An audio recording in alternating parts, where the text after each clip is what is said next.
시작. 그런데 뱀은 여호와 하나님이 지으신 들짐승 중에 가장 간교하니라. 뱀이 여자에게 물어 이르되 하나님이 참으로 너희에게 동산 모든 나무의 열매를 먹지 말라 하시더냐. 아멘. 베레시트의 마음 창세기 23번째 시간입니다. 뱀같이 지혜롭고 아룸이라는 제목으로 같이 말씀 나눕니다. 오늘 본문의 첫 단어가 그런데로 이렇게 나오는데요.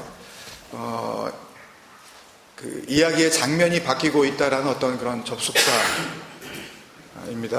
완전히 다른 이야기가 시작된다라는 그런 의미보다는 이미 앞에 주어졌었던 그 말씀에 대한 좀 더 구체적이고 부연되어지는 그런 이야기가 전개된다라는 의미로 이렇게 봐야 됩니다. 허구많은 그 들짐승 중에 뱀이 나왔습니다. 그것도 간교한 뱀이라고 그러죠. 그래서 이 장면을 좋게 보는 사람은 아무도 없어요. 그 다음에 이어지는 스토리를 뭐 한두 번 들은 게 아니기 때문에 뱀의 역할이 뭐며 여자는 또 어떻게 흔들리고 남자는 어떻게 무너지는지 너무 잘 알고 있어요.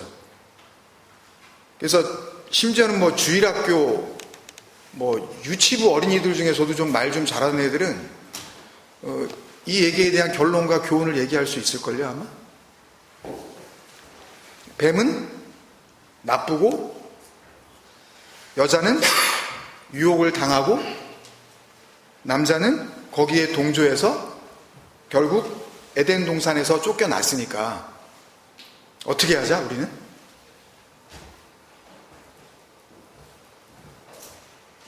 우리는 어떻게 하자? 하나님의 말씀을 잘 듣자. 따먹지 말라 그러면 그냥 좀 따먹지 말자. 이게 끝이잖아요, 이게. 더 이상 뭐 있어요, 이게? 하나님이 따먹지 말라는 선악과를 따먹었기 때문에 안 따먹었으면 죽지 않고 그 좋은 에덴 동산에서 영원히 살 수 있었던 인간이 거기서 쫓겨나고 저주를 받아서 죽게 되었다. 그러니까 이제라도 우리는 하나님이 하지 말라고 하는 것은 절대로 하지 말자. 이쪽으로 할 거 아니에요. 말씀에 순종하여 구원받고 천국 가자. 이게 뭐 이 얘기 말고 다른 게 있나요? 창세기 3장에서 나올 교훈이? 이거 말고 다른 설교 들어보신 적 있어요? 그거잖아요. 아니 먹지 말라 그랬으면 안 먹어야지. 왜 보기에 하여튼 여자는 눈이 그냥 이렇게 쉽게 이렇게 유혹을 당하고 귀가 얇아가지고 하여튼 뭐 이런 쪽으로 가게 되잖아요, 이걸요. 그 여자를 이렇게 블레임하려고 만들어 놓은 장일까요? 그리고 그 아내에게 쩔쩔매는 그 남편의 이야기를 그려서 도대체 뭘 얘기하시려고 하는 걸까요, 그러면 창세기 3장이 우리에게 주는 교훈은 결국 하와와 아담처럼 그 나쁜 뱀에게 유혹받지 말고 하나님의 말씀을 잘 지켜서 구원받자가 되겠네요. 그죠? 이런 걸 뭐라 그러죠, 여러분? 이렇게 하는 걸? 네, 말씀을 잘 지켜서 구원받자. 이런 사람들을 뭐라 그래요? 율법에 속한 자라 그러죠. 율법 아래에 있는 자. 율법의 행위로 말미암아 의롭게 되려고 하는 자. 이런 자들은 어떻게 된다 그랬어요? 복음을 통해서 우리에게 분명히 말씀해 주셨잖아요. 그죠? 이런 자들은 율법의 행위로는 하나님 앞에서 의롭다 하심을 받을 사람이 없다. 오히려 이렇게 하려고 하다가는 의롭게 되기는커녕 그렇게 하려고 하면 할수록 그리스도에게서 끊어지고 은혜에서 떨어지게 된다고 말씀하시잖아요. 그죠? 그러면 그게 복음이라고 그러고 창세기 3장을 말씀 잘 지키자는, 선악과 따먹지 말자는 쪽으로 그러면 얘기를 끝내면, 그러면 도대체 성경은 뭐죠?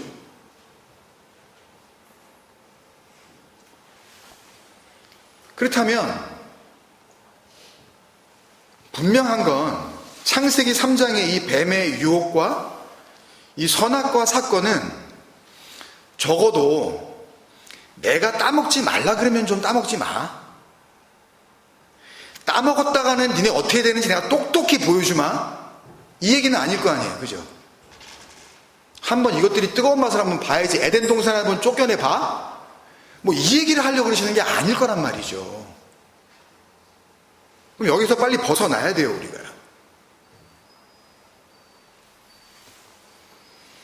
그러니까 그런 식의 교훈이나 그런 설교나 그런 이 말씀 해석은 철저하게 성경을 잘못 읽었다는 증거가 되는 거겠죠. 그죠? 이제 그 정도는 여러분들이 아셔야 돼요.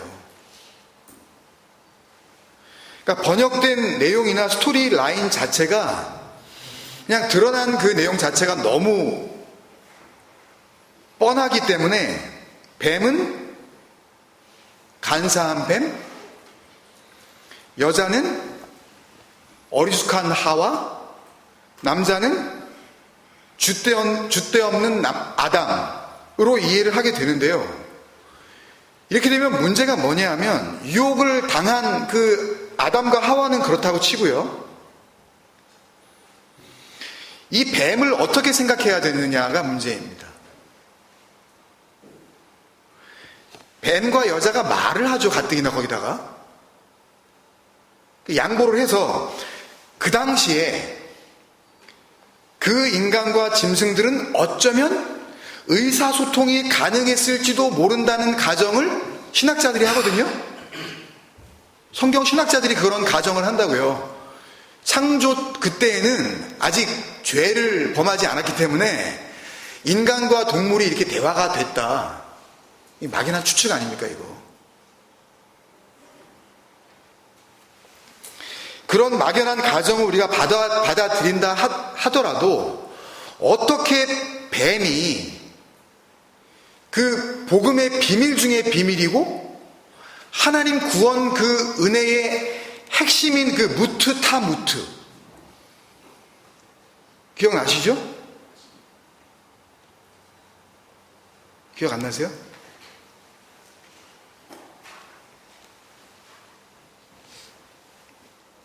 반드시 죽으리라. 그게 죽여버리겠다는 얘기가 아니었다 그랬잖아요. 진리로의 죽음, 무트 타무트. 창세기 15번째 시간 했잖아요. 그게 은혜의 핵심이란 말입니다. 그게 뭐예요? 그리스도와 함께 죽고 그리스도와 함께 사는 그 성도가 겪어야 할 그 거룩한 죽음인 뭐예요? 하나님께 영광이 되는 죽음. 타나토스. 그걸 뱀이 어떻게 알았냔 말이에요, 이걸. 그 뱀이 이걸 어떻게 알았냔 말이에요. 그 복음의 핵심 중에 핵심을 뱀이.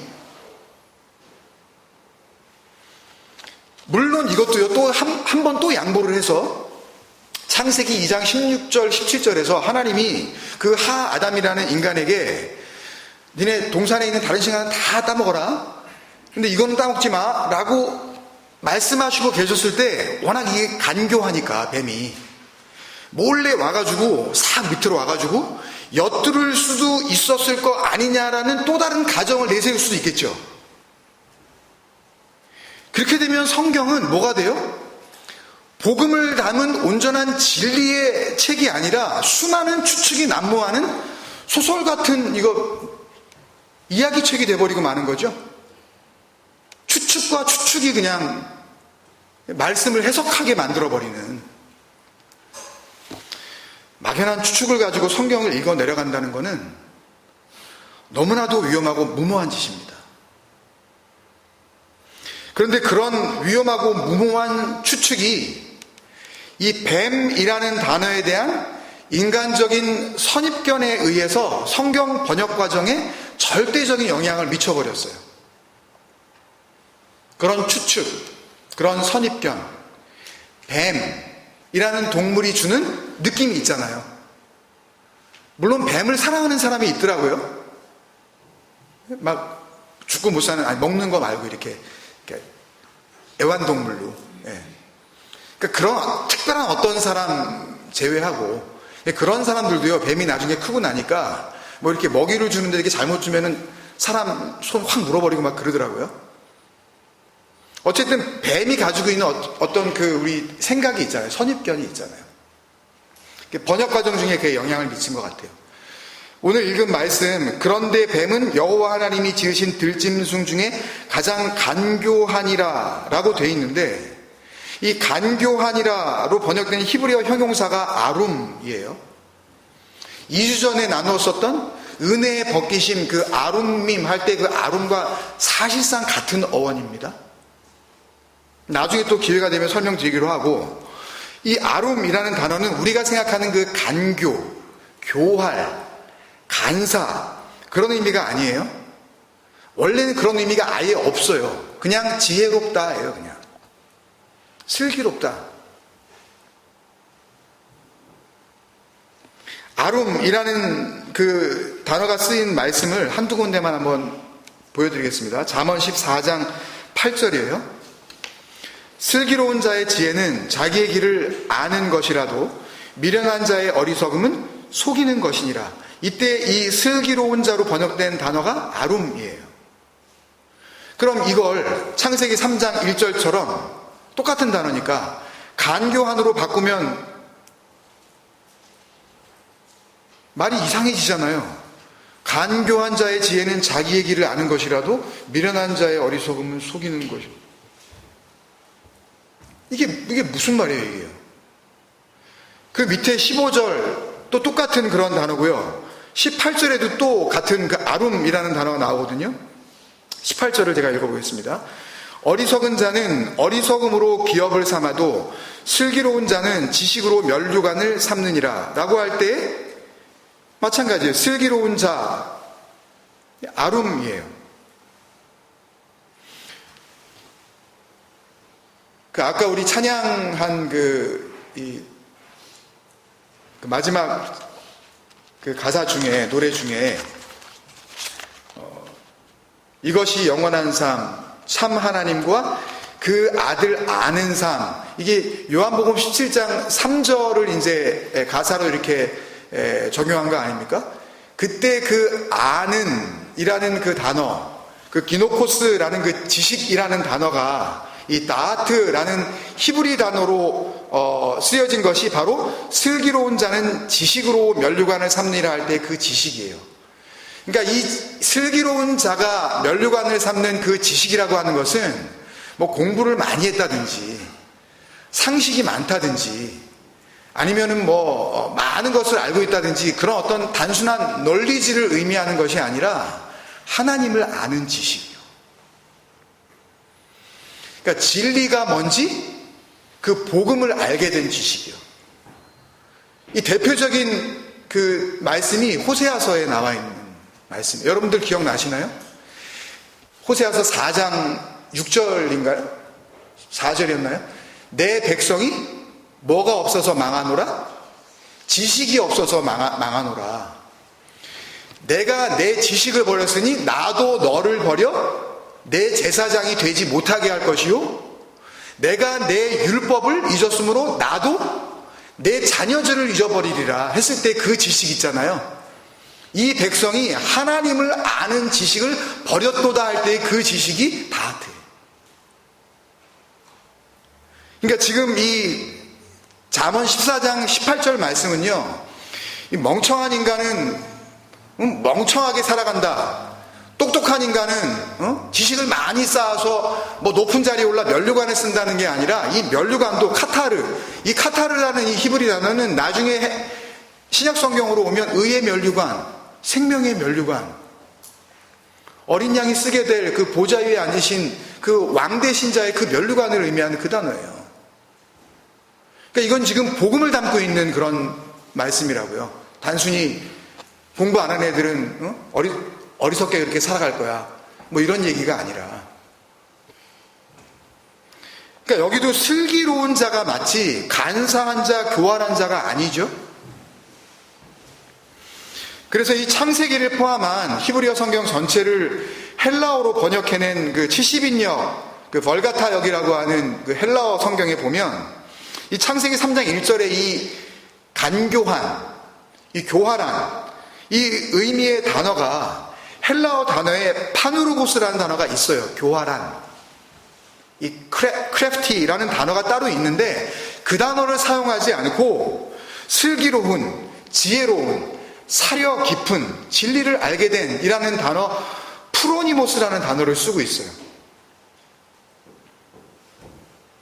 그러니까 이 단어가 창세기 3장 1절에 쓰여진 그 간교한, 간사한이라는 단어가 무슨 단어라는 것을 갖다가 번역하는 과정에서 첫 번째 번역에서는 그걸 알고 있었다고요. 그게 나쁜 의미로 쓰인 아주 약삭빠른이라는 그런 의미가 아니라 지혜롭고 슬기로움이라는 그런 의미의 단어라는 것을 알고 있었다는 거죠. 신약 성경에서 이 프로니모스라는 단어가 어떻게 쓰였는지 한번 보면 오늘 창세기 3장의 그 뱀의 의미, 그리고 뱀의 그 역할에 대해서 우리가 다시 생각하게 될 수 있을 줄로 믿습니다. 그 대표적인 예가요, 마가복음 7장 24절이에요. 우리가 너무 잘 아는. 그러므로 누구든지 나의 이 말을 듣고 행하는 자는 그 집을 반석 위에 지은 프로니모스, 아룸, 지혜로운 사람 같으니. 그럼 이게 간사한 사람이에요? 이게 간교한 자예요? 뱀처럼 아주 나쁜? 아니란 말이에요. 모래 위에 집을 지은 어리석은 사람의 반대 개념이죠. 이 불법을 행하는 자들아 내게서 떠나가라 그러시잖아요. 23절에 보면. 그게 모래 위에 집을 지은 사람이라면 하늘에 계신 내 아버지의 뜻대로 행하는 자라야 그 아버지의 나라에 들어가리라고 한 자들이 어떤 자들이에요? 반석 위에 집을 지은 지혜로운 자, 아룸, 프로니모스, 그들이란 말이에요. 반석 위에 집을 지은 교활한 인간이 아니죠. 한 군데만 더 볼까요? 마태복음 25장입니다. 전체를 읽으면 좋겠지만 시간상 1절, 2절만 제가 읽어드리고 그 뒤에 내용은 여러분들이 잘 아시니까 1절, 그때의 천국은 마치 등을 들고 신랑을 맞으러 나간 10처녀와 같다 하리니 그 중에 5은 미련하고 5은 슬기 있는 자라. 이 슬기 있는 자라, 이게 프로니모스예요. 이게 아룸이라고요. 잘 아시다시피 신랑, 그 그리스도 예수께서 오셨을 때에 혼인잔치 안으로 들어갈 수 있는 5처녀, 그죠? 물론 그 혼인잔치는 두말할 것도 없이 영원한 하나님의 나라를 의미하는 요한계시록 19장에 나오는 어린 양 혼인잔치죠. 구원이 완성된 상태, 얘가 하나님의 나라를 의미하는 거 아닙니까? 그러니까 간교한 뱀이 아니라 뭐예요? 지혜로운 뱀. 아직도 와닿지 않으세요? 간교한, 간사한, 교활한 뱀이 아니라 슬기로운 뱀인 거죠. 그렇다면 뱀의 역할도 우리가 지금껏 배워온 것처럼 보통 뱀을 어떻게 해석을 합니까? 하나님의 통제를 벗어난, 하늘을 떠난 타락한 천사인 사탄의 사주를 받아 하나님을 회방하려고 작정을 한 그 마귀로 대표되어지는 그 뱀이 아담과 하와를 영원한 하나님의 나라로부터 쫓겨나게 만드는 나쁜 놈으로 이렇게 우리가 알고 있었잖아요. 근데 그렇게 이해해서는 안 되는 거겠죠? 오히려 창세기 3장에서의 뱀의 역할은 슬기로움, 하나님을 아는 그 온전한 지식, 그리고 하나님의 말씀을 듣고 그것을 온전히 행할 수 있도록 해주는 그 슬기로움. 그래서 결국 어린 양 예수 그리스도의 그 즐겁고도 기쁜 혼인잔치 안으로 들어갈 수 있는 완벽한, 그 온전한, 그 적합한 상태인 넉넉한 기름을 준비하게 하는 슬기로운, 그 소중한 역할을 해줄 것이라는 것을 알 수가 있죠. 이래도 와닿지 않으세요? 그래도 뱀은 싫어? 그래서 12제자를 주님께서 부르셔서 그런 복음을 전할 수 있는 그런 권능들을 주시면서 전도 여행을 보내실 때 내가 너희를 보내는 것이 양을 이리 가운데로 보낸 것 같도다. 이렇게 말씀하신 다음에 뭐라고 말씀하셔요? 뱀처럼 간교하고? 아니에요. 그 다음 왜요? 프로니모스, 아룸이라고요. 뱀처럼 지혜롭고, 너희는 뱀처럼, 뱀같이 지혜롭고 비둘기같이 순결하라. 하나님 나라, 그 천국이 가까워 왔음을 전할 때에, 그 진리를 전할 때에, 전도를 할 때에 어떻게 해야 되는지 그 길을 알려주시는 거 아니에요? 전도를 하러 나가려면 어쩔 때는 뱀같이 교활하기도 해야 되고, 어쩔 때는 비둘기같이 순수한 마음을 가져야 된다는 그런 말씀이 아니란 말입니다. 어쩔 때는 교활하고, 어쩔 때는 순수하고, 이게 무슨 복음 전함이에요, 이게요. 순수한 전도가 아니죠. 복음 전하는 자의 상태가, 먼저는 누가 그렇게 하신 거예요? 복음 전하는 자로 주님께서 오신 거 아니에요. 주님의 상태를 이야기하고 있는 거라고요. 그 제자들에게 하나님의 나라를 전파하라 그러시면서 너희가 뱀같이 지혜롭고 비둘기처럼 순결하라고 하시는 말씀은 이미 주님께서 복음을 전하러 이 땅에 오셨을 때에 주님의 상태가 그랬다니까요. 아니, 자기는 그게 안 되면서 전도하러 나가는 제자들한테 아니, 니네들은 좀 그렇게 한번 해봐, 그 말씀을 하시는 게 아니란 말입니다. 주님께서 그렇게 이 땅에 오신 거예요. 뱀같이 지혜롭고 비둘기처럼 순결하게. 하나님 앞에 바쳐진 희생 제물로서의 그 순결한으로 번역된 그 아케라이오스는 죄 없는, 그런 뜻입니다. 죄 없는 비둘기처럼. 하나님 앞에 드려질 그 흠 없는 비둘기처럼. 모세가 광야에서 뱀을 든 것 같이 불뱀에 물렸을 때에 놋뱀을 만들어서 장대에 높이 달아 올리고 그것을 보는 자마다 낫게 되리라 그러셨죠? 근데 주님께서 오셔서 요한복음 3장 14절에 그 다음 구절을 우리가 잘 아는 거 아닙니까? 요한복음 3장 16절. 이건 뭐 너무너무 잘 아는 거니까. 그 복음 한가운데에 이 이야기를 하신다니까요. 뱀이 뭔지. 모세가 광야에서 뱀을 든 것 같이 그 뱀을 본 자마다 어떻게 해요? 모두 구원을 얻게 할 수 있는 그 지혜로운 상태. 이게 곧 누굽니까? 예수님이 꼭 이렇게 오신 거죠. 뱀처럼 비둘기처럼.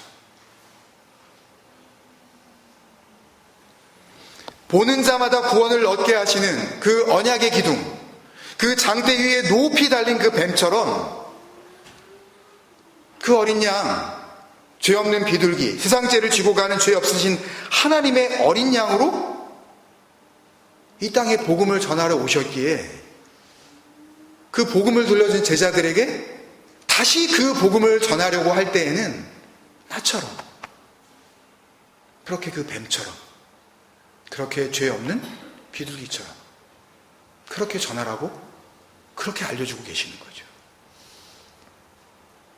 창세기 3장은 그 얘기가 진행될 것이 분명합니다. 우리가 지금껏 알고 있었던 뱀과 인간과의 갈등, 뱀과 하나님의 싸움, 에덴 동산에서 단순히 쫓겨나는 저주의 이야기가 아니라 여호와 하나님, 우리를 무거운 짐으로부터 그 율법으로부터 자유케 하시려는 그 놀라우신 구속사의 이야기가 진행될 줄로 믿습니다. 창세기 3장을 바라보는 여러분의 시각이 이 진리와 복음 안에서 온전케 되시기를 주님의 이름으로 간절히 축원드립니다. 아멘. 다음 시간에 계속 이어서 말씀을 나누겠습니다.